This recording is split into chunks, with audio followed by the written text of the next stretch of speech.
Hey everyone, welcome back. Thanks for joining us. Today we've got a brand new story to share with you. So let's begin. I never raised my voice. Never threw anything. Never sent a single angry text. People asked me later how I stayed so calm through all of it. The honest answer is, I wasn't calm. I was building. And I learned a long time ago that you don't build anything worth keeping by losing your head. I grew up around men who didn't say much. My grandfather built the ranch with his hands and a stubbornness that bordered on irrational. My father maintained it the same way, quietly, consistently, without applause. They taught me that the work speaks, that a man's character shows up in what he builds when nobody's watching. I carried that into everything. When I met Claire, I was 22, dusty, tired, sitting in the back of a night class I was taking because I wanted to understand construction from every angle. Not just the physical labor but the engineering, the management, the language of people who designed what I built. She was studying communications. Sharp, ambitious, restless in a way that fascinated me. She edited my papers. I explained why buildings stood. We made sense together. At least for a long time we did. Those early years were genuinely good. We had nothing, bad apartment, cheap furniture, a shared stubbornness about making something real. I'd come home exhausted and she'd be there, asking questions, encouraging, reminding me why I started. When I made payroll for 10 men for the first time and sat in my truck shaking because the weight of that responsibility hit me all at once, she was beside me, held my hand, told me I was doing something that mattered. I never forgot that. I just didn't know she would. The company grew slowly, then all at once. Driveways became commercial foundations. Concrete patches became hospital structures. The crew grew from 10 men to 60. I was up at 5:30 every morning, boots on by 6, home late, proud, exhausted, and, I'll own this, increasingly inside my own head. I know I went quiet. I know the conversations narrowed. I wasn't blind to it. I just didn't know how to bridge it without stopping the momentum we'd built. I told myself we'd find our way back when things settled. Things don't settle in construction. There's always another project. After my father died, I retreated further. Grief does that. It makes you go interior. I couldn't explain what I was feeling, so I stopped trying to put words to it and just worked instead. The ranch became my anchor, walking the land my grandfather had broken, my father had tended, feeling that continuity underneath my boots. Claire was there. But I could feel her growing distant in a way I didn't have language for yet. I told myself it was the grief. Told myself she needed patience and I needed time. I was half right. I want to be precise about this because it matters. I didn't catch Claire in anything dramatic. There was no single moment of discovery. It was quieter than that. Slower. A shift in the texture of ordinary days that I couldn't name but could feel the way you feel a change in weather before the clouds arrive. Her phone started staying face down. Calls taken in the hallway. Lunches that ran longer than they used to. She'd come home with a lightness that didn't match her day. I noticed her asking questions about the business. Machines, depreciation, contracts, structures. At first I answered openly. Then something in the pattern of the questions started to feel less like curiosity and more like mapping. One afternoon I came to the office doorway and she was photographing a document. She laughed it off. Called me paranoid. It was smooth and quick and completely convincing. I nodded. Said nothing. But something closed in me that day. Not in anger. In clarity. I started paying attention differently. Not reactively. I didn't search her phone or follow her or make accusations I couldn't support. I just watched. And the longer I watched, the more the picture assembled itself without me having to force it.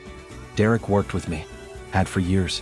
I trusted him with significant responsibilities. He was competent, personable, the kind of man who knew how to make people feel understood. I knew when it started. Not the exact date. But I knew. Here's what I want people to understand about what came next. I didn't plan revenge. I want to be clear about that. What I planned was protection, of the business, of the ranch, of the legacy my father and grandfather had given me and that I had spent 20 years expanding. I went to my attorney quietly. We had conversations I didn't share with anyone. I learned what I could protect, how, and within what timeline. Everything we did was legal. Careful. Documented. The ranch went into an irrevocable family trust. Something I should have done years earlier regardless. Business assets were restructured through legitimate instruments my attorney had recommended before any of this began. Nothing hidden, nothing fraudulent. Just a man making sure that what his family built couldn't be dismantled by a divorce proceeding. I moved slowly. Precisely. The way you lay a foundation. You don't rush it, you don't cut corners, you make sure every measurement is right before you pour. Claire was meeting with attorneys. I knew that too. I knew she was learning phrases like community property. I knew Derek was encouraging her, feeding her confidence, making promises about a future I suspect he genuinely believed he could deliver. I let her prepare. Because the outcome was already decided. When she asked for half, the company, the ranch, the accounts, I said yes. I watched her face in that moment. The flicker of triumph. The breath she took. She thought she'd won. She thought my agreement meant the floor was solid beneath her. Then my attorney began speaking. I didn't look at Claire while the judge read through it. I've been on job sites when structures failed, when something built wrong finally gave way. There's a particular silence in those moments.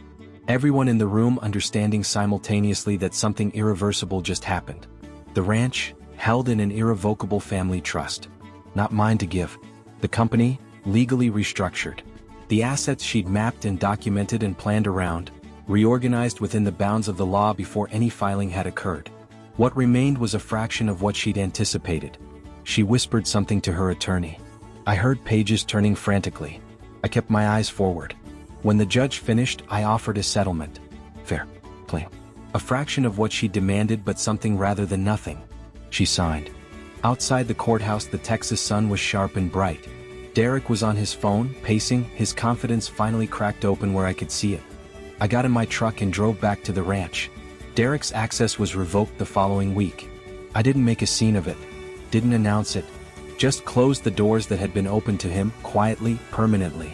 In an industry built on trust and reputation, that kind of closure travels on its own. Clients who called him stopped. Vendors who met with him hesitated. The confidence he'd built his promises on had no foundation underneath it. He reached out to me once. I didn't respond. There was nothing to say. The ranch needed work that fall. Fences along the east pasture, some drainage issues my father had been meaning to address for years. I worked on it myself most weekends. My grandfather's tools in my hands, the same dirt, the same sky. There's a particular peace in that kind of work. It doesn't ask anything of you except to show up and do it right. I hired new people. Rebuilt the team carefully. The company didn't just recover, it grew. Because the foundation was solid. It had always been solid. That was the thing Claire never quite understood about what I built. It wasn't fragile. It didn't depend on any single person's continued presence. It was constructed to last. One of my longtime guys, Tony, mentioned he'd run into her at a grocery store. Said she seemed okay. Asked him about me. He told her I was doing well. I was glad to hear she'd asked. I don't tell this story often. Not because it's painful. It's less painful than you might expect when you've had time to sit with it. I tell it now because I think there's something worth saying that gets lost in these kinds of stories when they get retold. I didn't win because I was clever. I didn't win because I was cold or calculated or playing chess while she played checkers. I won because I spent 20 years building something real, and when the moment came, the thing I'd built held. That's all. My grandfather told me once, you don't brag to land. You respect it. You show up for it. And it'll still be there when everything else has moved on. He was talking about the ranch. But he was really talking about everything worth keeping. Claire wasn't wrong that she contributed. She did.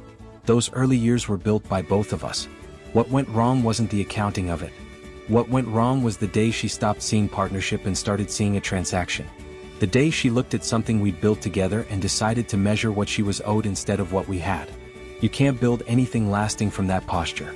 I'm not angry at her. Not anymore. Maybe I never really was. Mostly I was just clear. About what needed protecting.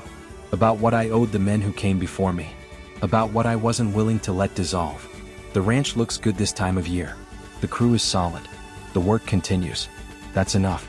That's always been enough. Thank you for being here and listening to today's story. I hope it brought something meaningful to you. Until next time, take care, and remember to like, comment, share, and subscribe.